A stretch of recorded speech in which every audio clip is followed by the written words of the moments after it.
नमस्कार श्रोताओं, तो हाजिर हुए हैं दिन भर की प्रमुख खबरों के साथ। तो इससे पहले खबरों को विस्तृत रूप से जाने निवेदन रहेगा, कृपया चैनल को जरूर सब्सक्राइब करें। तो पेश है आज दिन भर की प्रमुख खबरें।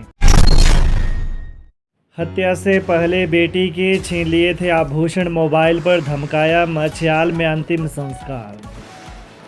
पंजाब में जोगिंद्रनगर की नीचा 22 वर्षीय की संदिग्ध हालात में हुई मौत पर पिता हंसराज सोनी ने कई खुलासे किए हैं। पिता ने आरोप लगाया कि हत्या आरोपी ने पहले 2 घंटे तक बेटी को मोबाइल फोन पर धमकाया और फिर योजनाबद्ध तरीके से हत्या कर शव को पटियाला के समीप नहर में फेंक दिया। बेटी के आभूषण तक छीन लिए गए, मोबाइल फोन को भी तोड़कर साक्ष्य मिटाने का प्रयास किया गया। वहीं आज मछयाल स्थित मोक्ष धाम में शव का अंतिम संस्कार हुआ। बेटी को खोने पर परिजनों का रो रो कर बुरा हाल है। वहीं बेटी की निर्मम हत्या से स्तब्ध पिता ने कहा कि पंजाब पुलिस ने मामले को दबाने का प्रयास किया। जब उन्होंने बेटी को इंसाफ दिलाने के लिए आवाज बुलंद की तो पुलिस के उच्च अधिकारी हरकत में आए। निशा की बहन रितु के मुताबिक मोबाइल फोन पर उसकी बहन को जान से मारने की धमकी दी गई थी। कुछ ही घंटों के बाद बहन का शव नहर में बरामद हुआ तो उनके पांव तले जमीन खिसक गई। मनाली विंटर कार्निवाल में युवक के गले पर किया था बोतल से वार, एक गिरफ्तार। मनाली में चल रहे विंटर कार्निवाल की तीसरी सांस्कृतिक संध्या के दौरान मनोरंगशाला में हुए झगड़े में युवक की हत्या के आरोपी को पुलिस ने गिरफ्तार कर लिया है। पुलिस की प्रारंभिक जांच में पता चला है कि कांच की टूटी बोतल से युवक के गले पर हमला किया गया। आज 3 चिकित्सकों की निगरानी में 19 वर्षीय मृतक दक्ष के शव का पोस्टमार्टम करवाया गया। मैजिस्ट्रेट भी इस दौरान मौजूद रहे। साक्ष्य जुटाने के लिए फोरेंसिक टीम ने सैंपल लिए। मनाली में शव गृह के बाहर लोगों की भारी भीड़ जुटी। विधायक Bhuvneshwar Gaur, SDM Raman Kumar Sharma, DSP KD Sharma खुद मौके पर मौजूद रहे। चालक को आया चक्कर, 2 वाहनों से टकराई बस, बड़ा हादसा टला, इतनी थी सवारियां। रामपुर में आज एक बड़ा हादसा होने से टल गया। रामपुर से शिमला जा रही बस के चालक को डकोल्ड में अचानक चक्कर आ गया। बस अनियंत्रित हो गई और सड़क किनारे पार्क 2 वाहनों से जा टकराई। गनीमत रही कि वाहनों से टकराने के बाद बस रुक गई, जिससे बस में सवार किसी भी सवारी को चोट नहीं आई। इस दुर्घटना में सड़क किनारे पार्क HP 26A1168 और HP 0613156 वाहन क्षतिग्रस्त हुए हैं, जबकि निजी बस मिनी कोच रामपुर से शिमला रूट पर जा रही थी। बस में करीब 12 सवारियां थी। बताया जा रहा है कि चालक अब ठीक है। दुर्घटना मामले में 6 माह के बाद दायर याचिका नहीं होगी स्वीकार, हाईकोर्ट ने फैसले को किया निरस्त। हिमाचल प्रदेश हाईकोर्ट ने कहा कि दुर्घटना मामले में 6 महीने की देरी के बाद दायर की गई याचिका मान्य नहीं होगी। उच्च न्यायालय के न्यायाधीश बिपिन चंद्र नेगी की अदालत ने मोटर दुर्घटना दावा अधिकरण चंबा की ओर से पारित 23 जुलाई 2024 के फैसले को निरस्त कर दिया। प्रतिवादियों की ओर से आवेदन देरी से करने को निचली अदालत ने माफ कर दिया था। कंपनी की ओर से निचली अदालत के फैसले को चुनौती दी गई थी। बीमा कंपनी ने अदालत को बताया कि मुआवजे के दावे के लिए कोई आवेदन 6 महीने के बाद स्वीकार नहीं किया जाएगा। ढगवार में सीएम सुक्खू ने रखी दूध प्रसंस्करण संयंत्र की आधारशिला, 35,000 किसान होंगे लाभान्वित।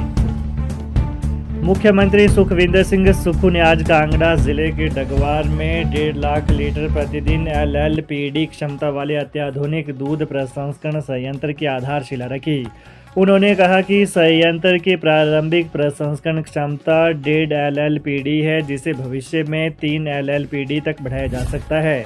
एक बार चालू होने के बाद ढगवार दूध प्रसंस्करण संयंत्र कांगड़ा, मंडी, हमीरपुर, चंबा और ऊना जिलों के किसानों की अर्थव्यवस्था को काफ़ी मजबूत करेगा, जिससे 35,000 से अधिक दूध उत्पादकों को लाभ मिलेगा। रात को अचानक घर से निकली, सुबह कुएं में मिला छात्रा का शव। बिलासपुर जिला घुमारवी पुलिस थाना के अंतर्गत पंचायत कोटलू ब्राह्मणा के गांव कोटलू बिंदड़े में आज सुबह एक लड़की का शव कुएं में मिला। लड़की रात को ही लापता हो गई थी। परिजन उसकी तलाश कर रहे थे। पुलिस मामले की जांच कर रही है। जानकारी के अनुसार रिदिमा 16 वर्षीय बुधवार रात को अपनी बहनों के साथ कमरे में बैठकर पढ़ रही थी। रात करीब 11 बजे कमरे से बाहर निकली, लेकिन काफ़ी देर तक नहीं लौटी। बहनों ने इसकी सूचना परिजनों को दी। इसके बाद परिजनों ने तलाश शुरू की। सुबह करीब 3 बजे परिजनों ने घर के नज़दीक कुएं में देखा तो शव दिखाई दिया। घटना की सूचना मिलने पर घुमारवी थाना से पुलिस मौके पर पहुंची।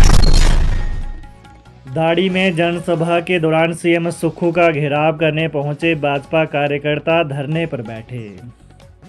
धर्मशाला के दाड़ी मेला मैदान में मुख्यमंत्री की जनसभा के दौरान भाजपा कार्यकर्ता उनका घेराव करने पहुंच गए। इस दौरान भाजपा कार्यकर्ताओं ने जहां सभा स्थल पर पहुंचकर धरना दिया, वहीं धर्मशाला पालमपुर सड़क मार्ग पर भी प्रदर्शन किया। इसके चलते सड़क मार्ग कुछ देर के लिए जाम हो गया और सड़क मार्ग पर लंबा जाम लग गया। जानकारी के अनुसार आज मुख्यमंत्री सुखविंदर सिंह सुक्खू दाड़ी मेला मैदान में जिला वासियों को करोड़ों रुपए की सौगात देने के बाद जनसभा को संबोधित कर रहे थे। इस दौरान भाजपा कार्यकर्ताओं ने धर्मशाला में बनने वाले केंद्रीय विश्वविद्यालय के कैंपस निर्माण के लिए 30 करोड़ रुपए की राशि प्रदेश सरकार की ओर से जमा नहीं करवाने को लेकर रोष जताया। भाजपा कार्यकर्ता सीएम को 30 करोड़ रुपए जल्द जमा करवाने के लिए ज्ञापन देने पहुंचे थे, लेकिन मुख्यमंत्री ने उनसे थोड़ी देर बाद मिलने के लिए कहा। मिड डे मील कर्मचारियों के लिए 27 करोड़ का बजट जारी, 3 महीने से नहीं मिला है मानदेय। हिमाचल प्रदेश के स्कूलों में मिड डे मील कर्मचारियों के लिए शिक्षा निदेशालय ने 27 करोड़ का बजट जारी कर दिया है। स्कूलों को यह बजट जल्द ही मिल जाएगा। केंद्र सरकार की ओर से अभी तक विभाग को बजट नहीं मिला था, लेकिन अब ग्रांट जारी होने के बाद स्कूलों को भी जल्द ही बजट जारी करने की बात कही जा रही है। नेता प्रतिपक्ष बोले, सुखाश्रय योजना में फीस न जमा करना व्यवस्था परिवर्तन का एक और शर्मनाक चेहरा। नेता प्रतिपक्ष जयराम ठाकुर ने कहा कि हर दिन सुक्खू सरकार के सुख की सरकार व्यवस्था परिवर्तन का कोई ना कोई बेशर्म चेहरा सामने आ ही जाता है, जिससे साफ हो जाता है कि एक झूठ के बाद दूसरा झूठ और दूसरे झूठ के बाद तीसरा झूठ बोलना ही सरकार के एकमात्र ध्येय है। समाचार पत्रों के माध्यम से पता चला है कि चंबा में सुखाश्रय योजना के तरह शिक्षा ले रहे छात्रों की फीस संबंधित शैक्षिक संस्थानों को नहीं जमा की गई है। यह सुक्खू सरकार का व्यवस्था परिवर्तन का एक मॉडल है, जिसके नाम पर सरकार हर दिन मंचों से गला फाड़ फाड़ कर चिल्लाती है। सरकार हर दिन सुखाश्रय को लेकर बड़ी बड़ी बातें कर रही है, लेकिन ज़मीनी हकीकत यही है कि ऐसे बच्चों की फीस भी सरकार जमा नहीं कर रही है। सीएम सुक्खू बोले, जब तक कांग्रेस सत्ता में रहेगी तब तक ओपीएस जारी रहेगी। मुख्यमंत्री ठाकुर सुखविंदर सिंह सुक्खू ने जिला कांगड़ा के धर्मशाला विधानसभा क्षेत्र के दाड़ी मेला ग्राउंड में एक विशाल जनसभा को संबोधित किया। उन्होंने तपोवन के पास 150 करोड़ रुपए की लागत से देश का सबसे बड़ा अंतर्राष्ट्रीय कन्वेंशन सेंटर बनाने की घोषणा की। कहा कि इस कन्वेंशन सेंटर में बड़े स्तर के सेमिनार आयोजित किए जाएंगे, जिससे पर्यटन गतिविधियों को बढ़ावा मिलेगा और स्थानीय युवाओं के लिए रोजगार के अवसर सृजित होंगे। वहीं मुख्यमंत्री ने कहा कि कांग्रेस सरकार ने 1,36,000 कर्मचारियों को पुरानी पेंशन योजना बहाल कर अपना चुनावी वादे को पूरा किया है।